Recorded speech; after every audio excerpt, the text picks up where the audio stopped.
you ready for your face to be melted off? Whoa, that is something I need in my life. It is definitely very RGB, around about 70 to 80 frames a second, even in a super busy part of the city. This video is sponsored by Claro. Today we're going to be doing something a little bit different on this channel. We're going to be building a gaming PC. Something I've never done before, right? But I'm actually thrilled to be bringing you this one because we're carrying on with our recent themes of maximizing FPS, so not losing out on any gaming performance, but actually trying to save as much money as possible. Obviously, at the moment, things like graphics cards are really hard to find, and chances are, even if you can get hold of one, it might cost you a little bit more than you'd like. So being able to save money on everything else on the PC without affecting your performance, I think is pretty paramount. So let me open up the taxi doors, come on in, as we take you through this full high-end price to performance PC build guide, where we go through all of the components on our desk, we talk about what's great and maybe what needs some improvement, shall we say.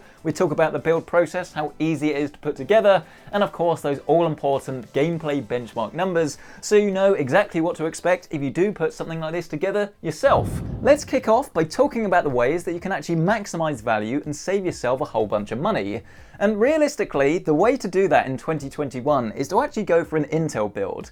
And for a few different reasons. Firstly, Ryzen is incredibly popular, demand is through the roof, but realistically, if you grab a 10th generation Intel CPU, then there's loads of value to be had. This chip is the 10700K, but I'd actually recommend saving yourself some money and not getting the K version, just go for the 10700. You can also look at the KF version of this. That's cheaper just because it doesn't have integrated GPU, but it is still overclockable. It is a funny one though, because I didn't used to recommend this method because there was only about £40 difference, but with the release of these B560 motherboards, suddenly the value comes alive because these motherboards are anywhere between £50 and £100 cheaper than the new Z570, and you can still overclock the memory of this. So while you can't overclock your CPU, if you weren't going to do that anyway, the chip and the motherboard has saved you anything between £100 and £150 before you've even got started. And with all of that money that you have saved, you can then look at something like this, the RTX 3070.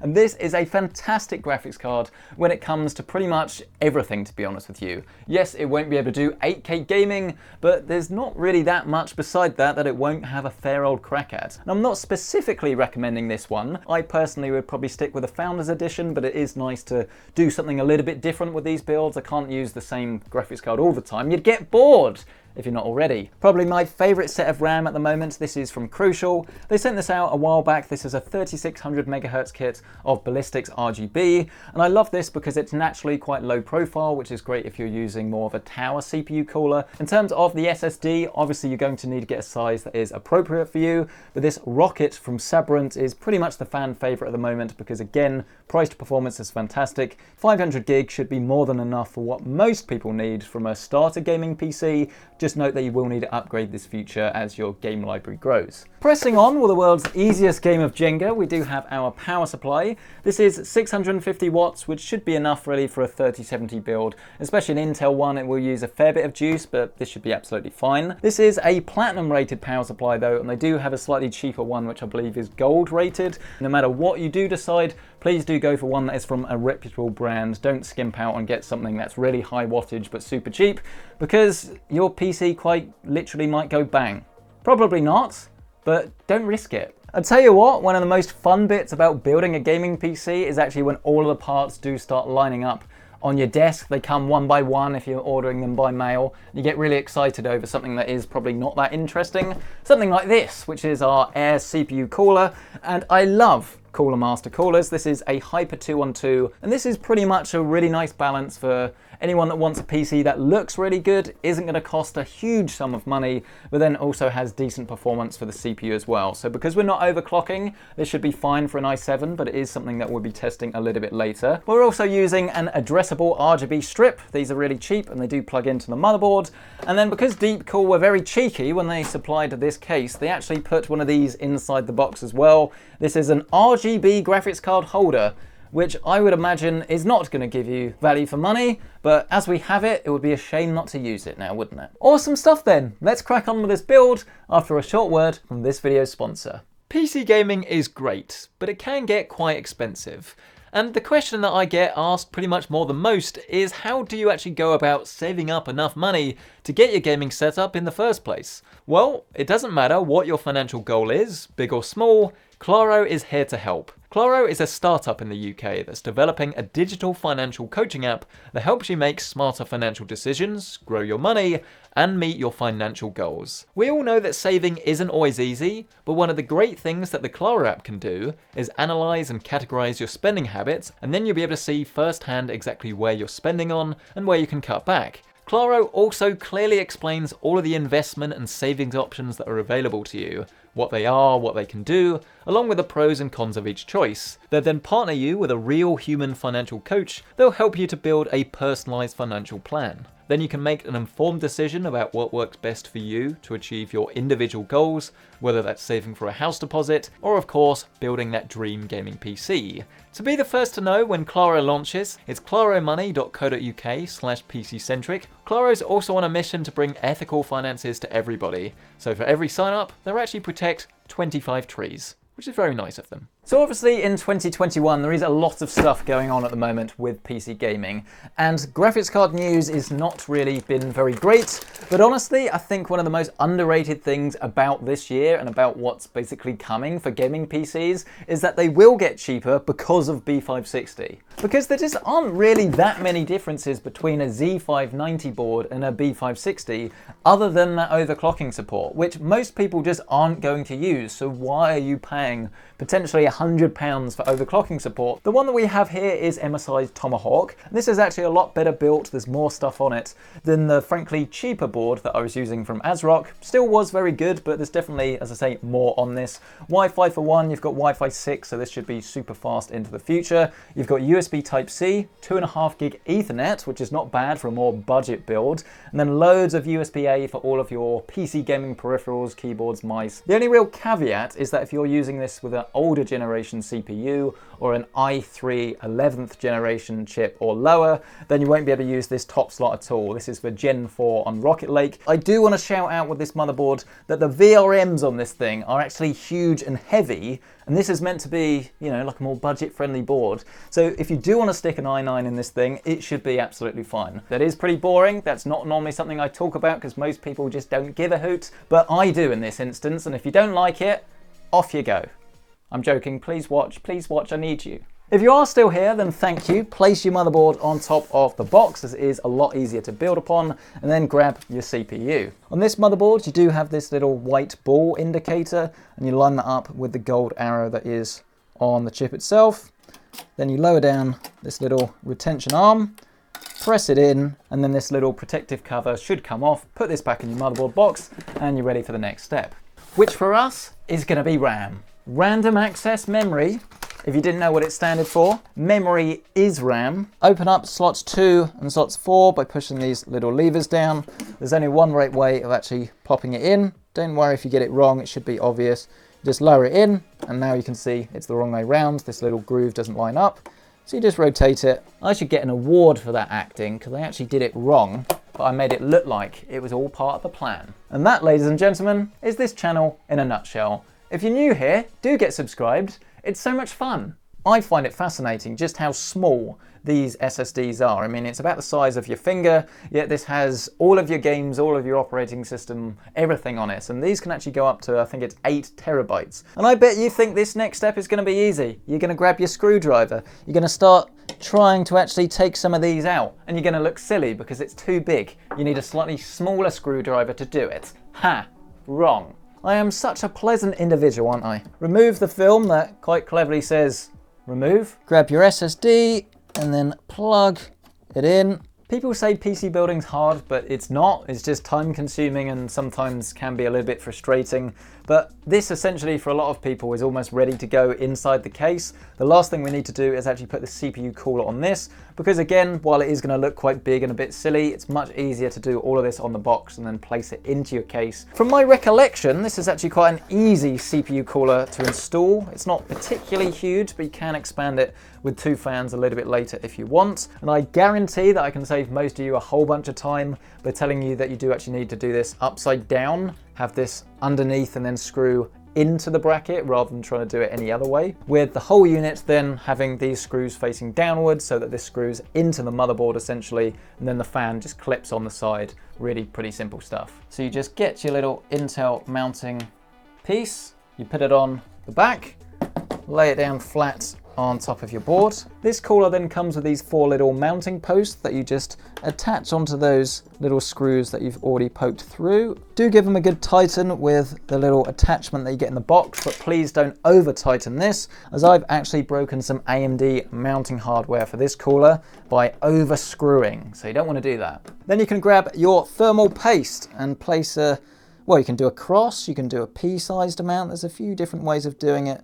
Most people just do like a little line, but you can get creative if you want. Please don't use the whole tube. Grab your cooler, make sure that the logo is facing in the right direction, line it up with those screw holes, and then just push it down and fix it in place. Give it a good wiggle, and if you're satisfied that everything is actually fitted correctly, in theory, you should be able to pick it up, but I probably wouldn't recommend it just in case. But you can grab your fan, place this on top of the cooler just by sliding it in place. You might need to move it down ever so slightly so that it's flush if it can be, but if your RAM's a little bit high, it's not the end of the world. That's why it goes up.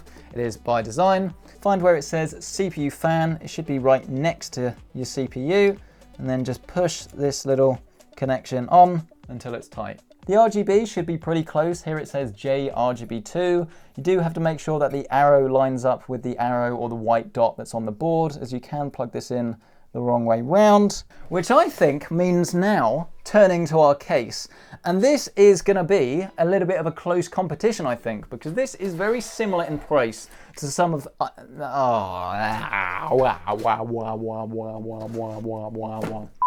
There have been so many good, not budget cases, but just do-it-all value cases for around about 50, 60 pounds. And this seems to be another one. This is from Deepcool. They sent this one out.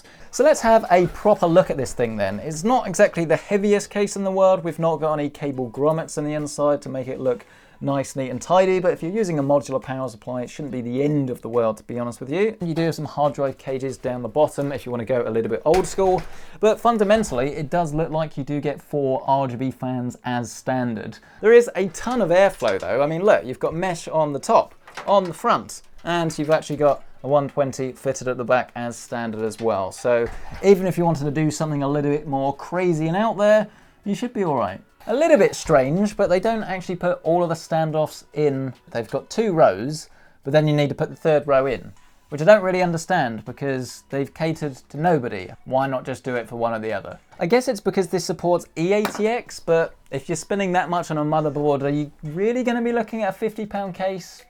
Probably not. Grab our completed motherboard combination. We don't need to add an I/O shield as there is actually already one on the motherboard. Place it inside and then just screw it down. It's a great size case actually. You can see that it's definitely not the absolute biggest thing out there, but there's still plenty of room to expand. I don't think you'd have any problem putting a radiator at the top or the front really. You've got options for both no matter what you want to do. But I think the thing for me is that this looks pretty normal even if you don't decide to do any of these things. As we have it now is really rather nice. That's a terrible word, isn't it? Nice. Oh, how's your computer? It's pretty nice. You don't want nice, you want badass. The thing that you get with MSI cases as well is like an addressable RGB hub that sits here, and you don't have to like rely on these horrible extension adapter type things. It just gets a bit messy, and especially if you're a first-time builder, I don't think this is the most friendly thing in the world. It's a shame they couldn't put a little hub here. Hold the phone a second. This is the longest USB 3 cable I've ever seen on a computer case. Why does it need to be this long? Is it for like dual systems or something? Why? There you go. And now look how much slack I've got at the back. What's that all about? Anyway, pressing on, we do have USB right down here at the bottom. You have HD audio all the way to the bottom left of this board. Power switch is at this little block over here. Addressable RGB is right next to our other RGB header that we used earlier. Just like you did with the CPU fan, you need to plug all of your case fans into power. Next up, we have our probably little bit overpriced power supply for this build, the Straight Power 11. Here she is in her full modular glory. You can see all of these little holes, and you only need to plug in the cables that you actually need, which in frankly a slightly untidy build like we have here today, it is going to come in handy. Top tip, hold back your CPU power cable and plug this straight into the motherboard before your power supply, as it is actually a lot easier to do it this way round. You just have a little bit more leverage and then you can feed it through. Hook it back up, make sure all of them are nice and tight, and then fix this to the case by putting it right at the bottom of this chamber. But once again, this HC audio cable is in the way, which is annoying. Using the screws provided, give it a good fix down. The power supply cable then plugs in at the top. You can't miss it because it's absolutely ginormous. And then you'll find you're in the most exciting bit of all for any gaming computer, the graphics card.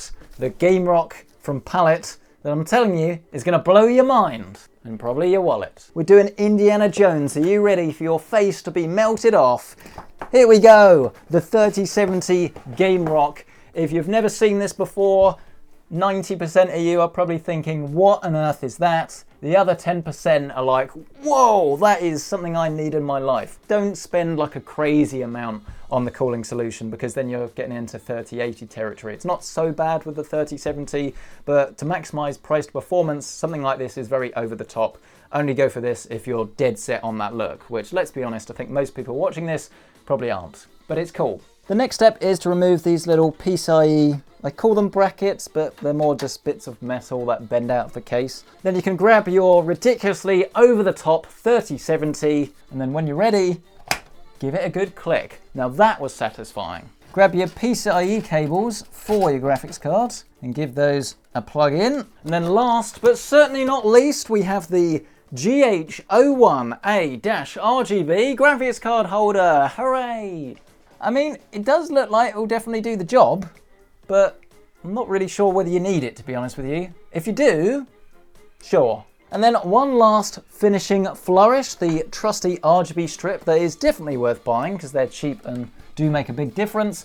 They're usually magnetic. You just put them around the perimeter of your build and then plug this into, what's that, an addressable RGB header. And I think with that, we are now actually build complete. What do you make of it? Now, I will say that this definitely wasn't the easiest case to build in the world. Not because actually building itself was difficult, but just because there was a lot of cables around the back to tidy up and they weren't really implemented in the easiest way that they could be. But the actual case itself in terms of looks and airflow, I think will make up for it for a lot of people. Just bear in mind that there are other cases that also do very similar things to this that don't have quite the cable management mess, but you do only need to do that once. So if you like the look of the design, then there's not really anything big to stop you, in my opinion. But will she work? That's the question. If I can find the power switch, we should be able to give this a test. Are you ready? Here we go.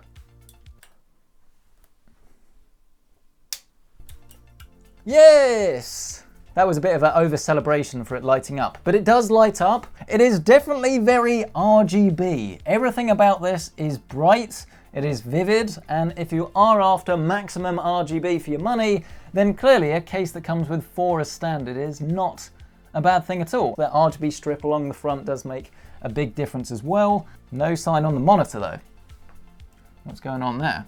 It looks like some sort of DRAM issue potentially. I'll try with a different stick, see if I can fix it. The chances of this happening to you is obviously very small, but that doesn't help me right now, does it? It works! Sort of. Unfortunately, my motherboard is actually faulty, which would mean sending it back and getting replaced. This is pre-release, and for whatever reason, slots 1 and 2 on the memory just don't do anything. And ultimately, the problem that this then represents is that the numbers you're about to see are running in single channel RAM mode, which isn't ideal. You might get slightly lower minimums, and you're definitely going to get more stutter with a PC running in single channel RAM mode. But that is not going to stop us, so let's resume some gameplay benchmarks of our new PC, just with slightly limited RAM. So yes, here we are in Call of Duty Warzone. This is running at 4K resolution, max settings, and while we are getting a little bit of extra stutter from that single channel RAM, I don't think the numbers are going to be too far off really what you can realistically expect. And if you are going to play at 4K resolution, you do have to bear in mind that obviously the frame rate is not going to be as good as lower settings and lower resolutions, I suppose. Dropping the resolution down to 1440p, and we are getting a much smoother overall experience. We're not getting any real lows, I guess, that we were seeing before. We're pretty much now getting a minimum of around about 65 FPS, with highs around about 80, maybe 90 frames a second. It's definitely much smoother, and if you are playing on a high refresh rate monitor, this is how I would choose to play. Warzone definitely is a game that is quite CPU and memory bound in certain situations though, so I don't think that would be the fairest test in the world. So let me show you something that is probably going to be a bit more realistic. Apex Legends. Oh yeah, definitely a whole lot smoother. We're getting highs of around about 100 frames a second now, and minimums of around about 60. So even if you do have a high refresh rate monitor, and it's 4K, you may well be able to use this without turning down the resolution. Turn the resolution down to 1440p though, and you can see we're actually hitting the frame rate cap of 144 frames a second. And if you are to go into some of the advanced options and actually remove this, then you'd be looking at around about 150, 160 frames a second. Pressing swiftly on, we have some Jedi Fallen Order, an absolutely beautiful game with such incredible detail. This is 4K resolution running at the Epic preset, and with a frame rate of anywhere between, 58 to 70 frames a second, you're easily going to get the most out of any 4K TV, any screen really. This is of course a ray tracing rig, so where would we be without actually testing some ray tracing performance in our favourite Cyberpunk 2077. At 4K, absolute max settings with ray tracing. As you can see, this is a screenshot only mode with around about 17 frames a second, but I think we knew this going in. Lower down the resolution to 1440p though and enable DLSS, and it's still not the absolute smoothest experience in the world, but for a single player game like this, anywhere between 45 and 55 frames a second, to be honest, really isn't too bad. If you're not quite so fussed about ray tracing though, you can of course just turn it off,